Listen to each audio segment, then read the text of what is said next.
Pour moi, il n'y a pas vraiment de temps de travail. Moi, le travail, c'est un débat, c'est intéressant. Pour moi, l'énorme bêtise aujourd'hui, c'est de dire que je bosse à telle heure, à telle heure. Le travail, c'est tout le temps. Quand je dors, je travaille en quelque sorte. Quand je bouffe bien, je travaille. Quand j'embrasse une fille, je travaille. Pourquoi?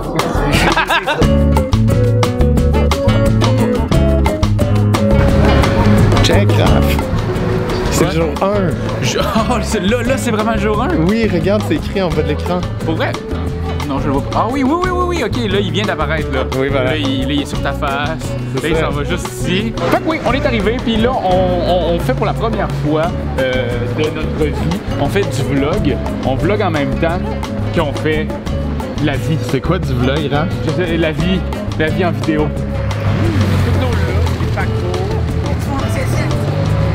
C'est des zézettes françaises. Ils appellent ça des mémettes. C'est ça le vlog, hein? Il y a des gags de merde.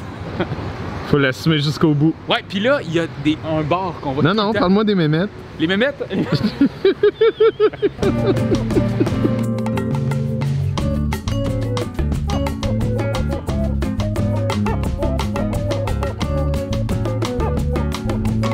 va être les gros parents, là. Alors, ben, on peut commencer... On peut commencer, là, on m'a dit d'animer un peu la patente, là, pour avoir l'air vraiment d'une émission, un TV show, ensemble.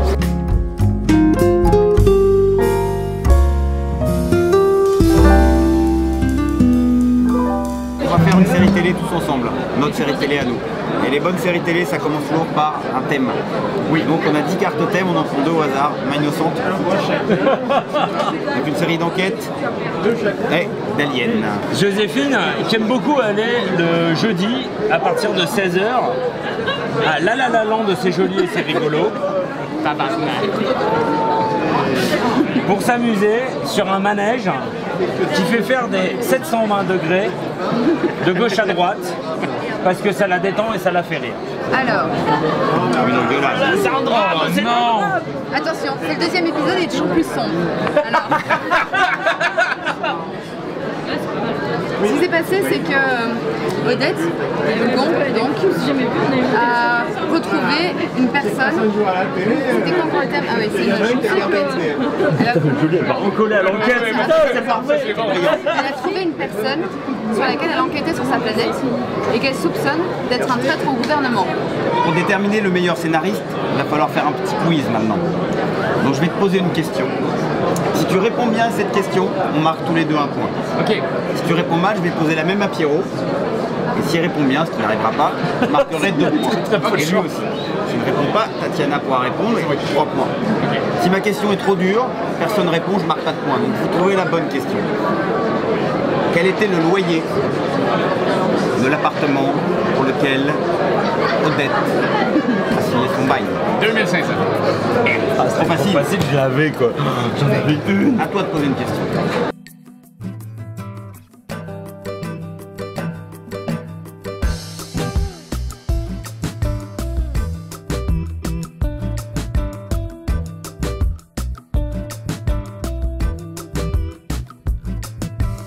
Quand tu reçois un jeu, est-ce que tu as carte blanche? Est-ce que le thème t'est proposé toujours ou des fois même tu peux aller jouer dans le thème du jeu? Ça dépend des projets, oui, ça se discute. Quand je travaille avec Bruno sur des projets, on discute même des fois avant qu'il y ait un éditeur dans la boucle.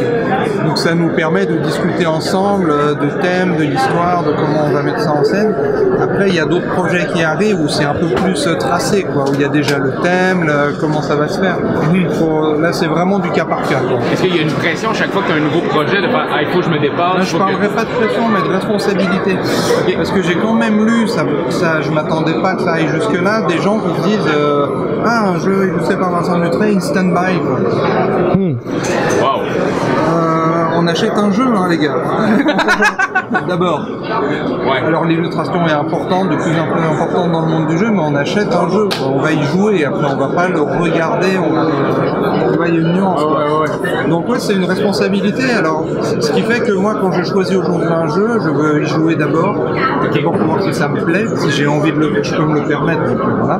Il faut que ça me plaise. Et puis après, que je me dise qu'est-ce que je peux apporter à ce projet, quoi. Comment je peux aider à le développer, faire que ce soit vraiment beau, vidéo, que ça fonctionne bien, etc. Donc il y a une certaine responsabilité de se dire les gens me suivent, me font comme un label, tu vois, une sorte de truc comme ça.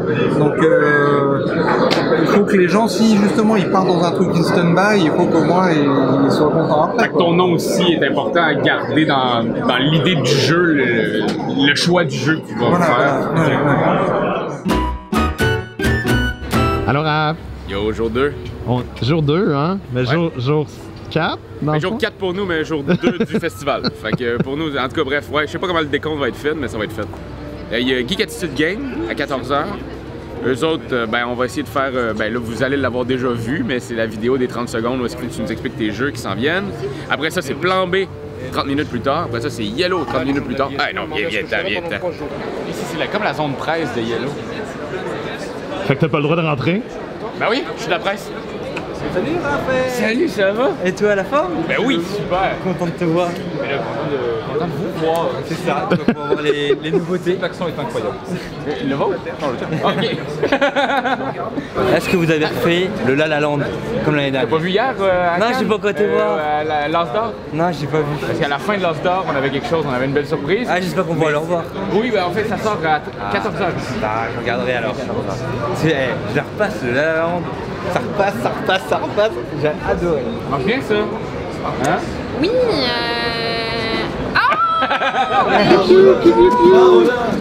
Faut le voir pour le croire au Parodin, vous prenez pas au jeu au Parodin, avec les dieux c'est du sérieux, et c'est ainsi que je suis ce guide vers cette nouvelle vie. Plutôt génial, ma foi la mort, c'est pas si mal. Oui, j'ai pu rencontrer les dieux, et j'ai pu jouer, moi, à leur jeu, gagner peu à peu leur respect, et bien aussi, et puis gagner.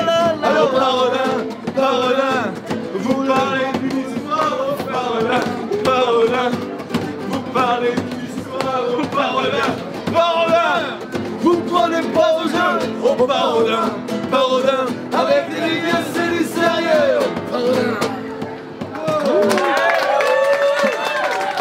Être bien, c'est pour ça que je parle de moi, être bien, eh bien, c'est ça qui après va faire que ta création ou voilà, ton travail est bon. Donc c'est aussi important de bien manger que de te mettre sur ta fiche et bosser là. Parce que si j'ai pas bien mangé ou si avant justement j'ai pas été dans ma nature, comme tu dis, dans ma campagne et tout ça, bah, ma création c'est raté. Et donc c'est sûr que moi j'ai besoin de ce truc là. Donc c'est un mode de vie pour toi. C'est un mode de vie. La création est un mode de vie. Je dirais, alors la création et je dirais le jeu est un mode de vie. Et je trouve très intéressant qu'en français, et c'est pas pour rien, le mot jeu, jouer, c'est pas que jouer aux jeux de société. C'est jouer du théâtre, c'est jouer de la musique, on l'a vu, c'est plein de choses, hein. C'est pas game et play comme en anglais. Et ça c'est vachement riche. Et pour moi, c'est jouer qui est un état d'esprit. Et si tu joues tout le temps, mais tu crées. L'enfant, la première chose qu'il fait avant de marcher, avant d'écrire, c'est qu'il joue. Et quand tu joues, et ben il crée. L'enfant c'est le premier des créateurs. Et en fait, je suis juste un gamin. Les gens aujourd'hui pour moi ne s'ennuient plus. Et c'est le gros problème. On t'occupe tout le temps avec des ordis, des machins. Moi je fais exprès d'avoir mon téléphone qui n'a pas internet, tu vois. Alors j'ai internet chez moi et tout ça, mais dans le train de m'ennuyer parce que c'est quand je m'ennuie que je vais créer. Ok. Et donc là, tu sais combien j'ai d'heures de retour en train?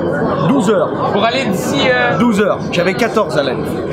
Et ben là tu crées, parce que t'as pas d'autre choix, sinon tu t'emmerdes. Et donc, je reviens à mon truc d'avant, c'est pour ça que le lieu pour créer, ça devient n'importe où. Et tout à coup, tu vas regarder un truc dans le train, tout à coup, tu vas être aux toilettes, tu vas créer un truc tout à coup, parfois, moi, en pleine nuit. Pas forcément pour les jeux, mais pour la chanson, j'ai une idée. Parfois, je suis dans la rue, ça, je racontais ça hier. Parfois, je suis dans la rue, j'ai une idée. Tu vois, parce que finalement, c'est observer la vie, la traduire en jeu. Ouais. Et j'ai une idée, ou de chanson. Voilà, une idée de chanson. Et j'ai rien pour noter, j'ai rien. Dans ce cas-là, j'ai une technique très simple. Je prends mon téléphone, je m'appelle, je me laisse un message.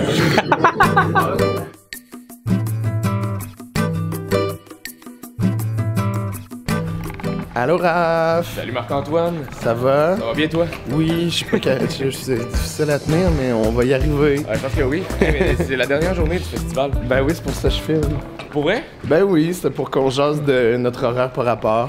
À toutes les demi-heures, entre 9h et 16h30. Ouais. On a de quoi? On s'en va rencontrer les créateurs de Galérapagos. Après ça, Matago. On va aller voir Matago parce que ben ils ont plein de nouveautés. On veut jouer à Dungeon Academy. On veut, Est-ce qu'on peut? qu'est-ce que c'est que ça? Je vais le voir à la télé. Mais qu'est-ce que c'est que ça? Mais qu'est-ce que c'est que ça? On veut, mais... Vous n'avez pas de match. Hey, merci beaucoup. C'était génial. Ah, vous avez aimé? Moi, c'était mon préféré de la cérémonie pour tout te dire.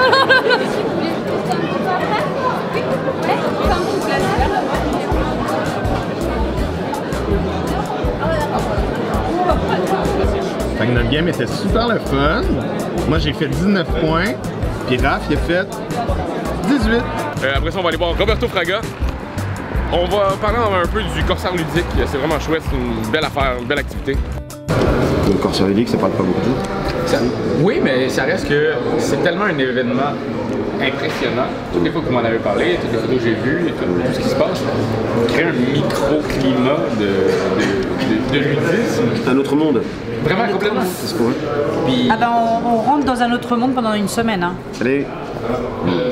C'est ce qu'on veut, on veut créer un autre monde. Oui, et pour tout te dire, en fait, j'ai plus de satisfaction à organiser des événements. qu'à faire un jeu? Ouais. Parce que tu sais, la première réaction des gens, ce qu'ils veulent, les gens, quand on raconte quelque chose, tu es habitué, tu mets les choses dans des cases. Ouais. Tu dis, ah bah oui, alors ça je le range là, ça c'est un festival de jeu, non. C'est un jeu de rôle grandeur nature, non. C'est un week-end jeu où on fait que jouer, non. C'est ça, non, c'est pas ça. Alors c'est quoi? Et du coup, les gens ils comprennent pas. On a cette manie de. Nous, on veut créer des cases. C'est ça qui est important. Le monde, il faut qu'il avance en créant des cases. Pas toujours en suivant les mêmes. Peut-être qu'il avance pas assez vite, le monde. Lors d'un Corsair ludique, on a voulu faire atterrir une soucoupe volante dans un village. Ça, c'est l'exemple même de quand tu réfléchis un peu, que tu vas avoir une idée qui va coûter 0 et qui va être 1000 fois mieux que celle qui coûtait 8000 $. Là, on voulait, dans un village où tout le monde était en médiéval, en chevalier, on voulait tout d'un coup qu'il y ait eu une invasion extraterrestre avec une soucoupe volante qui se pose. Mais c'est facile à dire. Comment tu fais une invasion extraterrestre? À part si tu as des copains extraterrestres qui peuvent arriver comme ça d'un coup. Et on a une idée géniale qui a coûté 0 et qui était bien mieux. C'est qu'on a dessiné une soucoupe volante et on l'a projetée avec un vidéoprojecteur. Le sas de la soucoupe volante avait la même dimension, comme par hasard, que la fenêtre d'un appartement du premier étage. Et donc, le soir, les gens faisaient des danses médiévales sur la place du village. On avait projeté avec un bon vidéoprojecteur sur la façade de la maison les danses. Tout d'un coup, il y a eu des parasites. Et il y a une soucoupe qui est arrivée, qui a grossi et qui est arrivée jusqu'à devenir un truc de 8 mètres de large par 8 mètres de haut, avec les pieds qui sont sortis.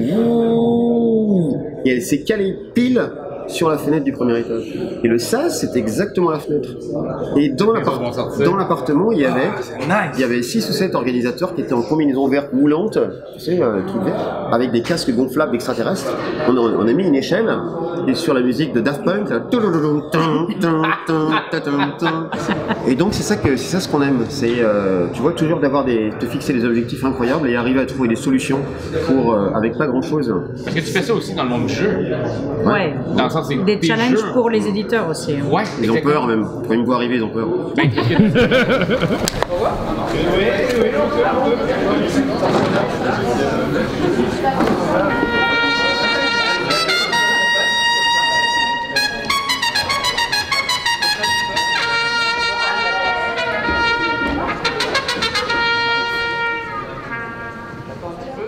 J'ai mal En fait, je pense que je suis stressé.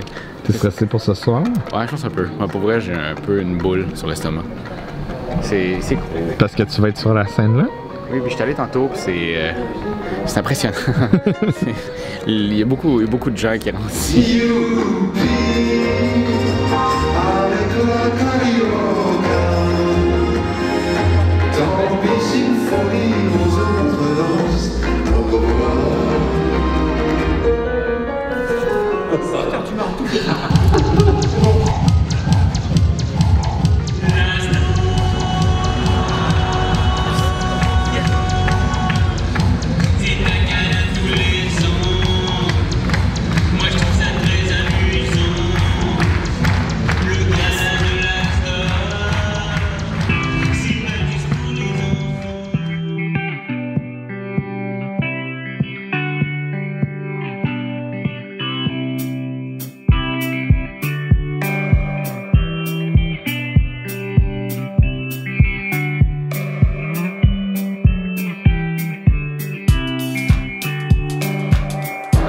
J'espère que vous vivez nos moments intimes.